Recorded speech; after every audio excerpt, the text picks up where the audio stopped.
पुढच्या बातमीकडे वळूयात। सुषमा अंधारेंनी लावले तो व्हिडिओच्या माध्यमातून राज ठाकरेंना प्रत्युत्तर दिलंय। निलेश राणेंनी बाळासाहेब ठाकरेंवर केलेल्या टीकेचे व्हिडिओ दाखवत अंधारेंनी राज ठाकरेंवर जोरदार निशाणा साधलाय।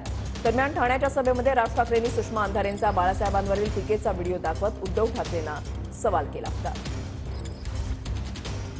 मी खरं तर एकदाच बोललो होतो मागच्या त्या सभांमध्ये, लावलं तो व्हिडिओ, ते आपल्या सगळ्यांनी लावलं तो व्हिडिओ आपलं ते सगळं सुरूच केलं। पण आता सांगतोय लावलं तो व्हिडिओ किंवा वय झालेल्या बाळासाहेब ठाकरेंच्या हातात, म्हणजे 80-85 वर्षाच्या म्हातारीच्या हातात तलवार घेऊन काय उपयोग होणार आहे? हात थरथर करायला लागले आणि त्या हातात तलवार। आता ती बाई पुढे काय गोट्या खेळायला गेली का? गेली ते गिल्लीदंडा खेळायला लागले का? ह्याच्यावर आग्रह कधीच होत नाही। ज्या माननीय बाळासाहेबांबद्दल वक्तव्य करणाऱ्या या बाई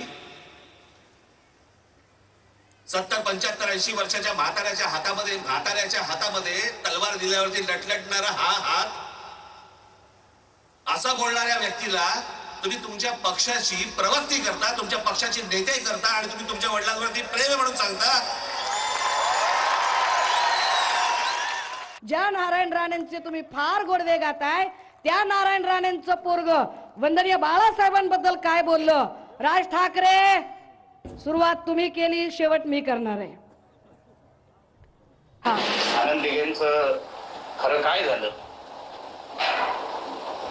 कट कसा रचला गेला आणि नंतर त्यांचं मरण हे हॉस्पिटलमध्ये कसं दाखवण्यात आलं?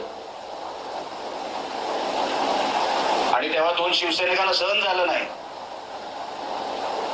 शिवसैनिकांना ठार मारायसाठी बाळासाहेबांनी कोणाला ऑर्डर दिल्या आणि ते ठार झाले सुद्धा, ती केस दाबली गेली। फक्त जे दिघे साहेबांबद्दल झालं ते चुकीचं वाटलं काही शिवसैनिकांना, म्हणून त्या दोघांना ठार मारलं गेलं बाळासाहेबांच्या सांगण्यावरून।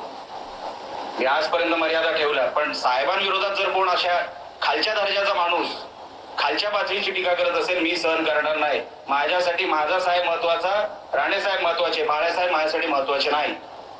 जेवढं मर्यादा आम्ही ठेवली होती ती विनायक राऊतांनी त्या व्यासपीठावर तोडली। ह्या नारायण राणेंचा पोरगा ज्यांच्यासाठी राज ठाकरे मत मागायला गेले आणि राज ठाकरेंना काल उमाळे फुटत होते वंदनीय बाळासाहेबांबद्दल, वंदनीय